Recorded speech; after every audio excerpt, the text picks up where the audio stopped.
dari pembukaan Undang-Undang Dasar. Hari ini kita melanjutkan. Sebentar ya.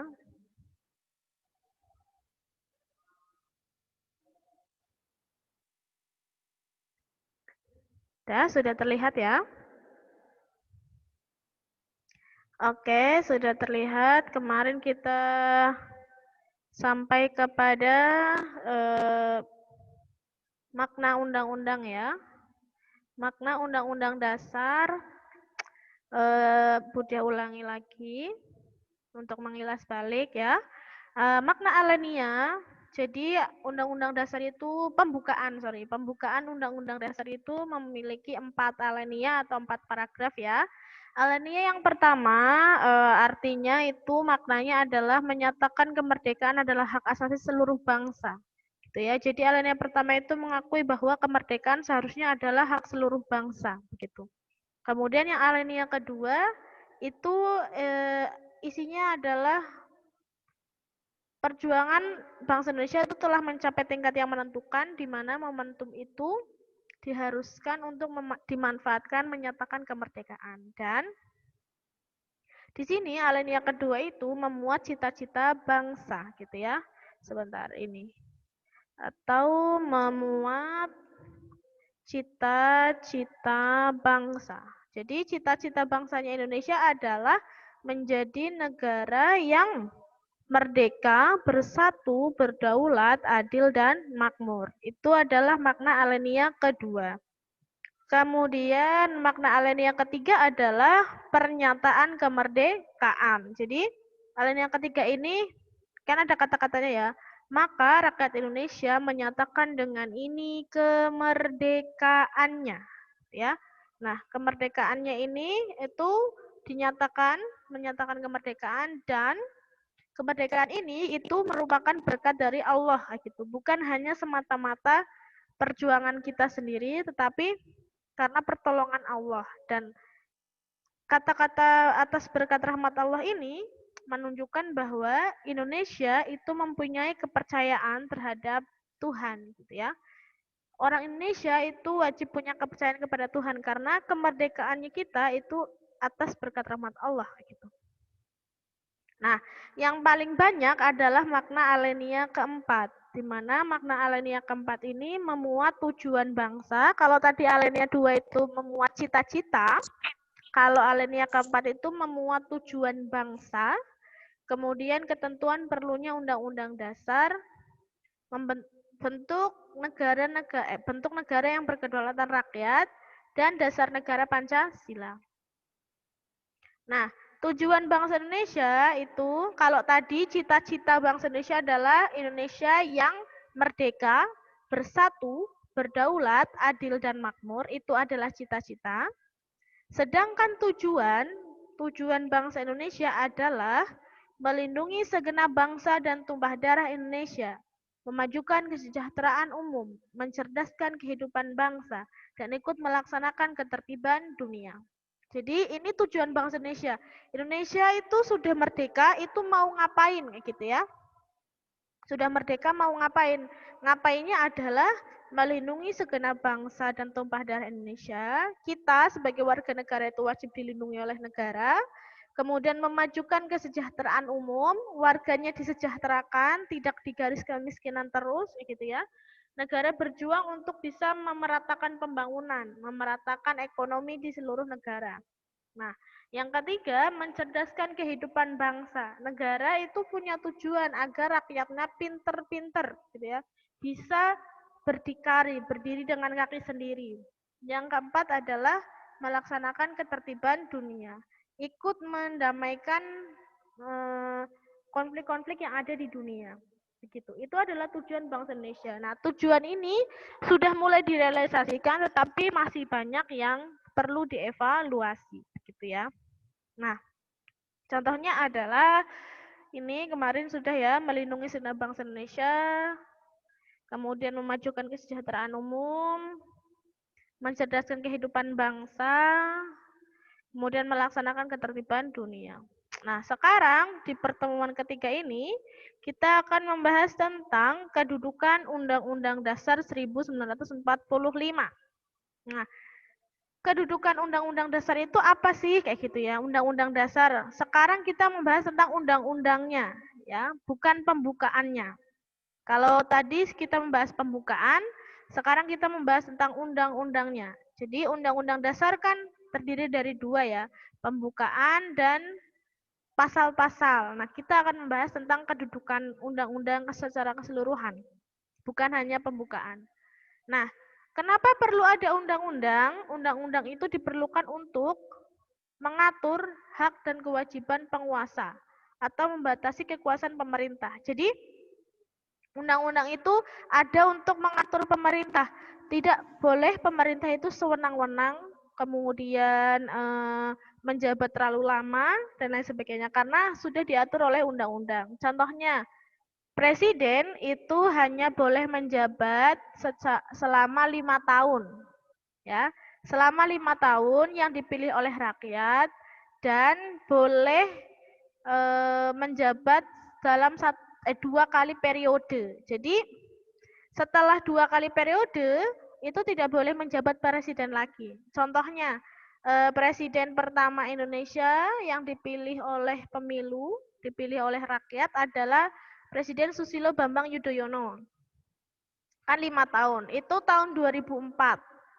2004 Presiden SBY dipilih oleh rakyat 5 tahun, 2009 sudah habis ya masanya. Itu berarti 1 kali periode 5 tahun. Kemudian boleh nyalon lagi karena batas untuk 1 orang menjadi presiden adalah 2 kali periode. Nah, ketika 2019 itu Pak SBY mendaftar lagi menjadi calon presiden, menang lagi. Jadi 2 kali periode Pak SBY. Begitu juga Pak Jokowi sekarang ya. Jadi 2009 sampai 2014 itu masih Pak SBY. Kemudian ganti, Pak SBY sudah tidak boleh nyalon lagi karena di undang-undang ada aturannya. Presiden hanya boleh menjabat 2 kali periode. Dengan 1 kali periodenya adalah 5 tahun. Sekarang Pak Jokowi dari 2014 sampai 2019 itu Pak Jokowi menang di pemilu. Kemudian beliau mencalonkan diri lagi karena boleh, masih boleh ya. Jadi 2 kali periode kan, masih boleh. Akhirnya mencalonkan lagi, sekarang jadi lagi. Nah, itu adalah kedudukan Undang-Undang Dasar untuk membatasi kekuasaan pemerintah. Tidak boleh pemerintah itu bertahta terlalu lama. Nah, yang kedua, mengatur hak dan kewajiban warga negara. Kita punya hak di negara ini apa? Haknya sudah ditulis di Undang-Undang Dasar, pasal-pasalnya, haknya adalah ini, dan kewajibannya apa? Contohnya, kewajibannya membayar pajak. Kita sudah ada ketentuannya, membayar pajak seberapa, kemudian pajak apa saja yang harus dibayarkan, dan lain sebagainya. Kemudian mengatur jalannya pemerintah. Pemerintah harus diatur jalannya. Pemerintah tidak boleh mengatur semua peraturan yang ada di pemerintahan. Contohnya, kalau misalkan itu adalah masalah pribadi, tidak boleh pemerintah itu ikut campur dan lain sebagainya. Karena Undang-Undang Dasar itu digunakan untuk mengatur. Kemudian kedudukan Undang-Undang Dasar 1945 adalah sebagai hukum dasar sekaligus sumber hukum tertinggi di Indonesia. Nah, coba dilihat kata-katanya. Sebagai hukum dasar, ya, dan sekaligus hukum tertinggi. Jadi, hukum dasar itu artinya undang-undang dasar sebagai dasarnya dari undang-undang yang lainnya, kayak gitu ya. Jadi, tidak boleh melanggar Undang-Undang Dasar 1945. Contohnya, MPR mau membuat peraturan. Kan boleh ya MPR membuat peraturan. Presiden membuat peraturan itu boleh. Gubernur membuat peraturan itu boleh. Tetapi peraturan itu tidak boleh bukan berasal dari undang-undang kayak gitu ya. Bukan berasal dari UUD. Harus UUD itu harus jadi dasar. Tidak boleh melanggar dari undang-undang dasar itu. Dan sekaligus hukum tertinggi. Jadi tidak ada hukum yang tertinggi selain Undang-Undang Dasar 1945. Jadi otomatis yang tertinggi adalah Undang-Undang Dasar, yang lainnya baru di bawahnya. kedudukannya baru di bawahnya. Tetapi Undang-Undang Dasar itu sebagai dasar dari semua sumber hukum. Gitu ya. Itu adalah kedudukan Undang-Undang Dasar 1945. Nah, ini sistematika Undang-Undang Dasar ya. Sistematikanya terdiri dari dua, Budia sudah mengulang banyak kali ini ya. Terdiri dari pembukaan dan pasal-pasal. Pasal-pasalnya ada berapa? Ada 21 bab. Satu bab itu terdiri dari beberapa pasal. Kemudian pasal itu terdiri dari beberapa ayat. Contohnya, Budia kasih contohnya dulu sebentar. Budia punya Undang-Undang Dasar di mana ya? Sebentar ya. Contohnya kalau yang punya apa namanya Undang-Undang Dasar itu mesti bisa. Undang-Undang Dasar. Sebentar.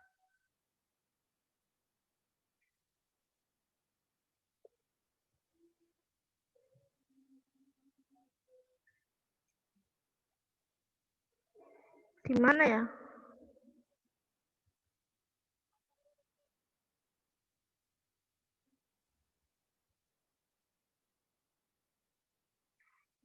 Nih.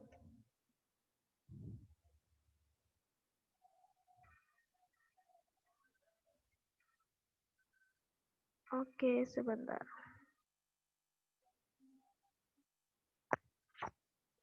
Jadi Undang-Undang Dasar itu terdiri dari beberapa bab dan terdiri dari beberapa pasal. Budia sudah bukakan, bentar-bentar. Lolaknya.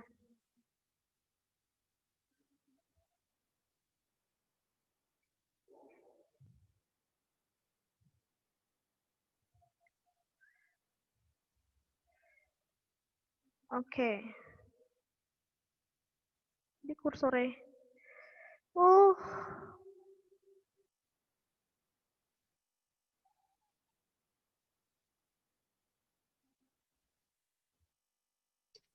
Maaf. Terlalu lama. Oke.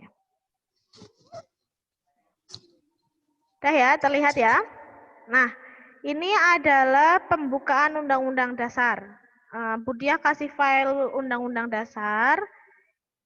Sistematikanya yang pertama adalah pembukaan, ya. Judulnya Undang-Undang Dasar Negara Republik Indonesia tahun 1945. Pembukaan. Kita sudah bahas pembukaan kemarin. Nah, sekarang Undang-Undang Dasar isinya ya. Bab 1. Ada berapa bab? Tadi ada 23 bab. Ya. Kemudian setiap bab ini terdiri dari beberapa pasal. Contohnya bab 1 ada pasal 1. Nah, kemudian ada ayat. Ini yang di bawahnya adalah ayat, ya. Bab 1, pasal 1, ayat 1, ayat 2, ayat 3. Kemudian ada titik-titik 3 ini, itu artinya pasal ini atau ayat ini sudah diamandemen 3 kali atau dirubah pada amandemen ketiga. Kalau titik-titiknya bintangnya 4, contohnya ini pasal 2 ayat 1, itu berarti dia dirubah pada amandemen keempat. Gitu ya. Itu adalah sistematikanya. Nanti bisa dilihat sendiri, bisa download atau yang punya bisa gitu ya. Bentar. Sekarang lagi ke sini. Sistematika pembukaan Undang-Undang Dasar diulangi. Pasalnya ada 21 bab, 73 pasal, 170 ayat, dan 3 pasal peraturan peralihan dan 2 pasal aturan tambahan. Selanjutnya, sifat Undang-Undang Dasar. Sifat Undang-Undang Dasar dibedakan menjadi tertulis dan tidak tertulis. Undang-Undang Dasar itu punya sifat tertulis dan tidak tertulis, fleksibel atau luwes, dan rigid atau kaku. Nah, fleksibel dan rigid dapat dilihat dari dua sudut pandang. Sudut pandang yang pertama adalah bagaimana cara mengubah undang-undang. Kalau undang-undangnya itu mudah dirubah, maka itu namanya fleksibel.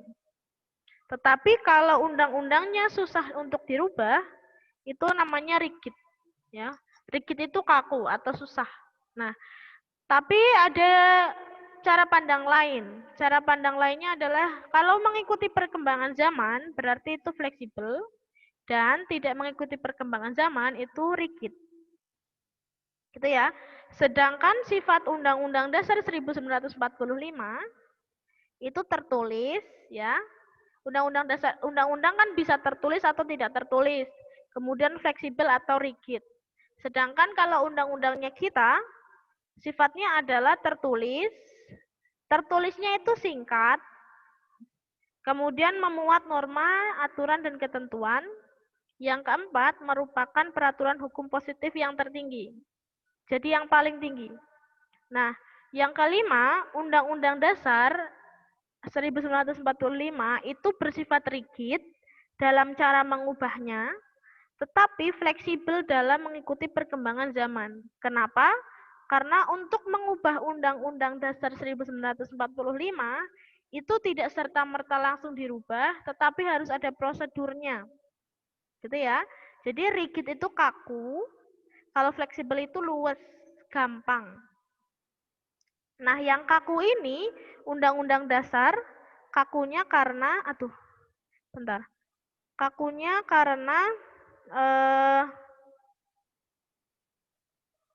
kakunya karena tidak bisa dirubah secara langsung kayak gitu ya. Selanjutnya, fungsi Undang-Undang Dasar. Nah, fungsi Undang-Undang Dasar 1945 adalah sebagai alat kontrol masyarakat atau sebagai alat kontrol pemerintah. Dikontrol, pemerintahan dikontrol, masyarakatnya dikontrol, tidak boleh melanggar undang-undang. Kemudian sebagai pengatur, diatur ya, pemerintah itu diatur sedemikian rupa, contohnya diatur siapa yang memerintah, siapa yang mengajukan undang-undang, siapa yang mengesahkan, siapa yang melantik, presiden dan lain presiden kayak gitu. Itu sebagai pengatur. Masyarakat juga diatur. Diatur bagaimana caranya untuk membuat akte kelahiran, kayak gitu ya, bagaimana caranya untuk menjadi warga negara yang baik, kemudian membuat kewarganegaraan dan lain sebagainya. Kemudian yang sebagai penentu kebijakan yang ada di pemerintahan sudah ditentukan. Jadi Undang-Undang Dasar fungsinya adalah sebagai alat kontrol, sebagai pengatur, dan sebagai penentu. Selanjutnya adalah mempertahankan Undang-Undang Dasar 1945. Perubahan Undang-Undang Dasar bisa dilaksanakan oleh MPR. Jadi yang merubah Undang-Undang Dasar itu adalah MPR. Boleh dirubah, tetapi hanya mengubah pasal-pasal sesuai hasil musyawarah. Bagian pembukaan tidak boleh dirubah. Sekali lagi ya, Budi ingatkan. Jadi, Undang-Undang Dasar itu bisa dirubah, tetapi hanya pasal-pasalnya. Bagian pembukaan itu tidak boleh dirubah. Yang kamu baca setiap hari Senin 1 upacara, itu tidak boleh dirubah. Yang dirubah hanyalah pasalnya. Nah, sedangkan tadi Budiah bilang bahwa Undang-Undang Dasar 1945 itu rigid atau kaku ketika mengubahnya. Kenapa kaku? Susah untuk dirubah karena minimal syaratnya minimal 2/3 anggota MPR hadir dalam sidang pengubahan. Kalau mau mengubah Undang-Undang Dasar, minimal 2/3 anggota MPR harus hadir dalam sidang paripurna. Gitu ya. Nah, untuk yang kedua, amandemen setelah dirapatkan gitu ya. Setelah dirapatkan itu disetujui. Nah, disetujuinya bagaimana syaratnya? Amandemen disetujui atau bisa disahkan jika sudah disetujui oleh 50% ditambah 1 anggota dari seluruh anggota MPR. Jadi misalkan anggota MPR-nya itu 20 ya. 20 kemudian amandemen itu akan sah jika yang menyetujui itu 50% dari 20 ditambah 1. Jadi 50% kan setengahnya. Setengahnya dari 20 adalah 10 ditambah 1, 11. Jadi harus 11 orang yang menyetujui. Kayak gitu ya. Sudah dirumuskan apa yang mau dirubah, kemudian disetujui oleh setengahnya ditambah 1 orang.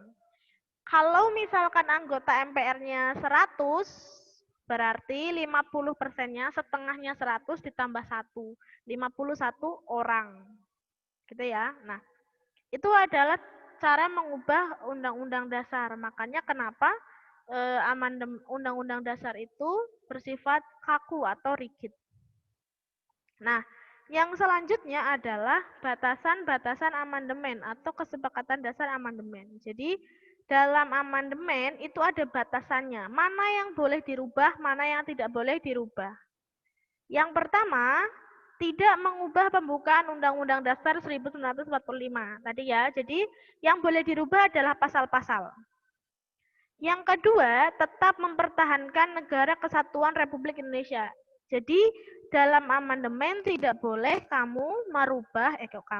MPR merubah negara Indonesia menjadi negara serikat contohnya ya, atau negara Indonesia menjadi negara kerajaan gitu, nggak boleh, karena harus mempertahankan negara kesatuan Republik Indonesia. Nah, yang ketiga, mempertegas sistem presidensial. Jadi tidak boleh merubah sistem pemerintahan Indonesia menjadi sistem perdana menteri atau raja, kayak gitu ya. Jadi harus tetap presidensial, harus dipimpin oleh presiden. Itu. Yang keempat adalah penjelasan undang-undang dasar yang memuat hal normatif itu dimasukkan ke dalam pasal. Jadi yang dirubah adalah pasalnya, kemudian dimasukkan ke pasal berapa, gitu. Kemudian yang kelima adalah melakukan perubahan dengan cara adendum atau melampirkan perubahan. Tadi adendum itu yang ada titik-titik 3, kayak gitu ya. Itu adalah adendum. Jadi melampirkan perubahan. Oh, perubahan ini tuh terjadi pada amandemen ketiga, perubahan ini terjadi pada amandemen keempat. Itu namanya adendum. Jadi dilampirkan perubahannya. Jadi tahu, oh ini tuh perubahannya dari mana, dulunya apa. Kamu bisa cari sumbernya. Gitu ya. Jadi besok kalau ada amandemen kelima, amandemen Indonesia kan baru 4. Dari tahun 1999, tahun 2000, 2001, kemudian 2004 kalau nggak salah, atau 2002. Itu adalah 4 kali amandemen. Kalau mau amandemen lagi, berarti nanti harus ada tanda bintang 5. Karena tadi bintangnya baru 4 maksimal ya. Itu adalah batasan-batasan amandemen atau kesepakatan dasar amandemen. Itu, nah materinya sudah habis. Jadi Budia itu gumun gitu ya sama PPKN. PPKN itu memang materinya sedikit gitu ya. Materinya sedikit tiap babnya. Jadi beberapa pertemuan sudah habis, beberapa pertemuan sudah habis. Begitu. Nah, ada yang mau ditanyakan? Minggu depan ulangan bab 2. Sepertinya kemarin baru ulangan ya. Ternyata materinya sudah habis karena cuma 3 kali pertemuan sudah habis gitu. Itu ya, jadi besok ulangannya dari depan. Depan itu adalah perbedaan undang-undang, pembukaan undang-undang ya. Undang-undang dasar terdiri dari 2 bagian, kemudian jenis hukum, kedudukannya, hubungannya, muatan pokok, makna alenia. Itu ada yang mau ditanyakan sampai di sini? Silakan, mau bertanya. Yang belum masuk adalah Amanda belum masuk.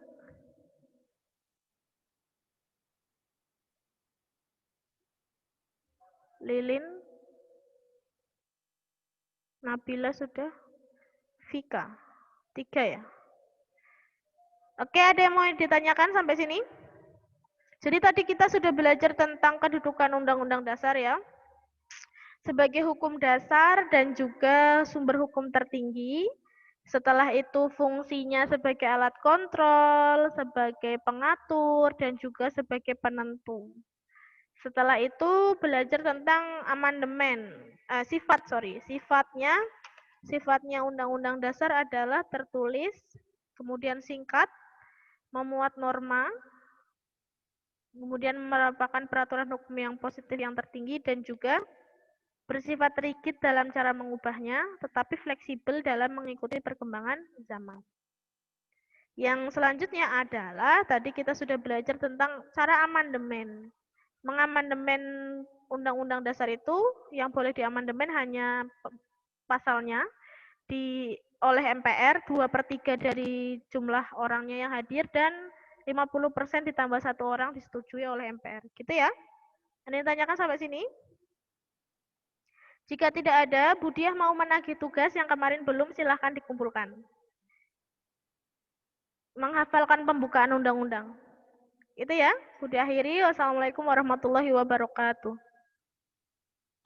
Waalaikumsalam warahmatullahi wabarakatuh.